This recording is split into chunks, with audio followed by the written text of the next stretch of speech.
सास ने मेरी ज़िंदगी और शादी बर्बाद कर डाली।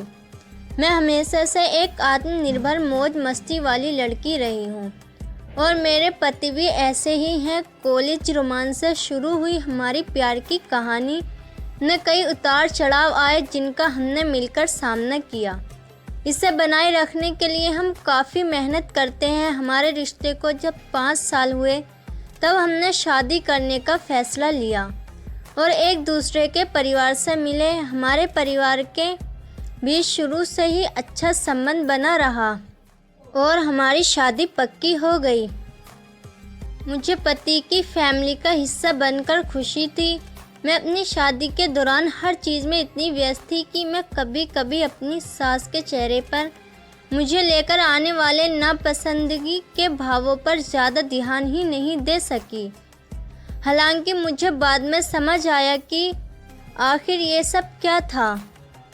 तुम बहू के रूप में किसी काम की नहीं। मैं अगर कुछ बनाने का प्लान बनाती थी तो वह मेरी कुकिंग को लेकर ताने मारती थी। घर के कामों में उनकी काफ़ी मदद करती थी। इसके बावजूद वह हमेशा इसकी शिकायत करती थी कि मैं कुछ नहीं करती। इसके कारण अपना पूरा खाली समय मैंने घर के काम में लगाना शुरू कर दिया, लेकिन हालात नहीं बदले। मेरी छोटी छोटी गलतियों पर वह मुझे टोकती और मैंने कुछ गलत ना भी किया हो तब भी वह मुझे ही जिम्मेदार ठहराती थी। एक दिन तो उन्होंने मेरे चेहरे पर मुझे सुनाया कि मैं बहू के रूप में किसी काम की नहीं हूँ और बस अपने ऑफिस के काम की परवाह करती हूँ। उस दिन मुझे एहसास हुआ कि मेरी सास ने कभी मुझे पसंद किया ही नहीं। मैं एक पत्नी होने के साथ ही प्रोफेशनल पर्सन भी थी।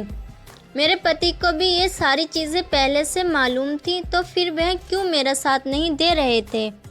अब वह पूरी तरह से बदले हुए इंसान लगते हैं। अपनी माँ के सामने उन्होंने मेरा कभी बचाव नहीं किया, जिससे मुझे उनसे दूरी महसूस होने लगी। इस कारण मेरी सास को और हिम्मत मिली। वह उनके ताने बढ़ते ही चले गए। धीरे धीरे वह मेरी आज़ादी मुझसे छीनने लगी। उन्होंने मेरे कपड़ों पर आपत्ति करना शुरू कर दी और मुझे घर में पहनने के लिए भारी साड़ियाँ दे दी।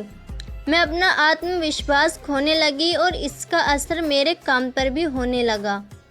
मेरी ज़िंदगी से खुशी पूरी तरह से चली गई। सबसे बुरा तो ये था कि मेरे पति ने इस दौरान मेरा कभी सपोर्ट नहीं किया।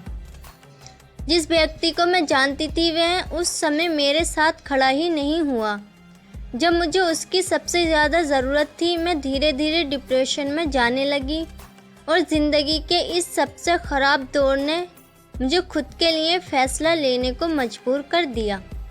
किसी को जब इसमें रुचि ही नहीं थी कि मैं क्या चाहती हूँ, तो मैंने भी पति से अलग होने का फ़ैसला ले लिया।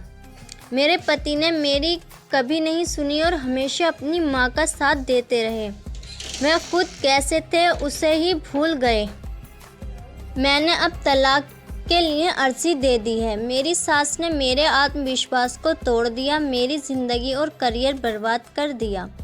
और सबसे ज़्यादा दुख तो इसका है कि उन्होंने मुझसे उस शख्स को छीन लिया जिससे मैं सबसे ज़्यादा प्यार करती थी। दोस्तों, आपको ये कहानी कैसी लगी मुझे कमेंट्स में बताना। आपने अभी तक मेरे चैनल को सब्सक्राइब नहीं किया है तो मेरे चैनल को सब्सक्राइब कर लेना।